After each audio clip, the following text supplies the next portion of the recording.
Villain deaths can be incredibly sad if the villain was giving redeeming traits in the game, but sometimes they can be incredibly satisfying if they were complete monsters during your playthrough. Welcome to Binge TV, and today we'll be taking a look at the 10 most satisfying villain deaths in games. Don't forget to subscribe to our channel and to turn on notifications for more videos like this one. Without further ado, let's begin! 10th place, Dormin, Shadow of the Colossus. First up, we have Dormin from Shadow of the Colossus. At the start of this game, Dormin promises he will revive Mono, a young woman that the player is seeking to help, only if they slay the 16 Colossi.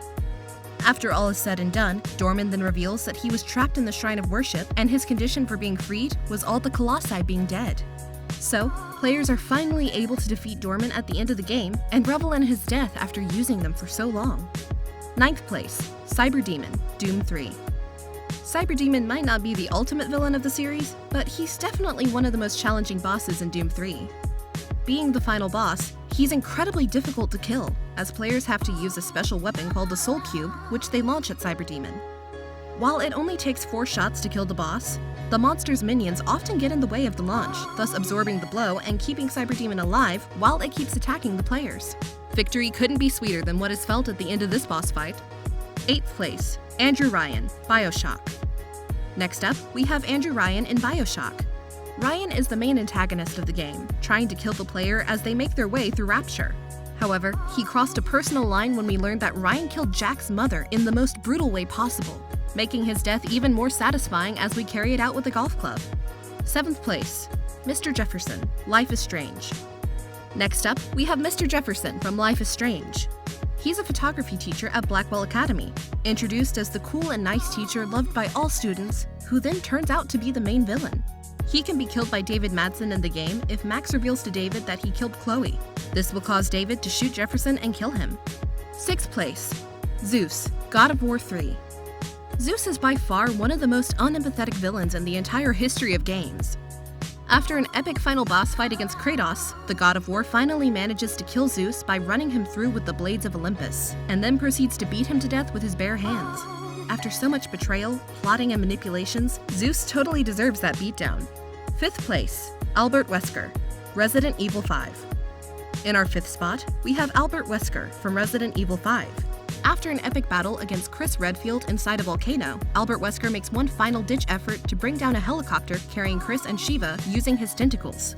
However, they've got other ideas, firing a pair of RPG rounds right at Weisker's head, exploding him into a gory mess as the game comes to an end. Weissker is a bothersome fellow that seems to be immortal due to being around the first Resident Evil game, eventually revealed to be the series' main antagonist and most fearsome villain. If anything, his death was a relief for players. 4th place, Ganondorf, the Wind Waker. Ganondorf is the overall villain of the Legend of Zelda games, but his Wind Waker incarnation is by far the most despicable one to date. Fortunately, players get a big deal of catharsis when they end him in the most heroic fashion at the game's climax, ending his evil reign in the most dramatic way possible after an arduous fight against all his different forms and stages. 3rd place, David, The Last of Us. David served as the main antagonist of the Winter chapter in The Last of Us, being the leader of a group of cannibalistic survivors similar to The Walking Dead gone completely wrong. This is enough to label him a complete monster, even in this game. David was finally defeated when he was violently hacked to death using his own machete by Ellie. Considering his violent death, his actions left a mark on Ellie, but he totally had that coming. 2nd place, General Shepard, Call of Duty Modern Warfare. In the 2nd spot of our list, we have General Shepard's death from COD Modern Warfare 2. Known as one of the best games in the franchise precisely due to its twist-riddled story, the biggest one is by far when General Shepard revealed himself to be the game's antagonist, despite being the person who supported the player throughout the game. Fortunately, players had their revenge against Shepard in the end. 1st place, Micah Bell, Red Dead 2. In the final spot of our list, we have Michael Bell from Red Dead 2. His death consists of Micah overpowering Sadie and holding her hostage at the game's ending, and a Mexican standoff ensues between John, Micah, and Dutch. Dutch initially appears to be on Micah's side, but after an exchange of words, he shoots Micah in the chest, mortally wounding him and ending him once and for all. Have you played any of these games yourself? What was your experience with them? Let us know in the comments. And while you're at it, make sure to leave us a like, share this video with your friends, and subscribe to our channel for more videos like this one. We hope you enjoyed it, and we'll see you next time.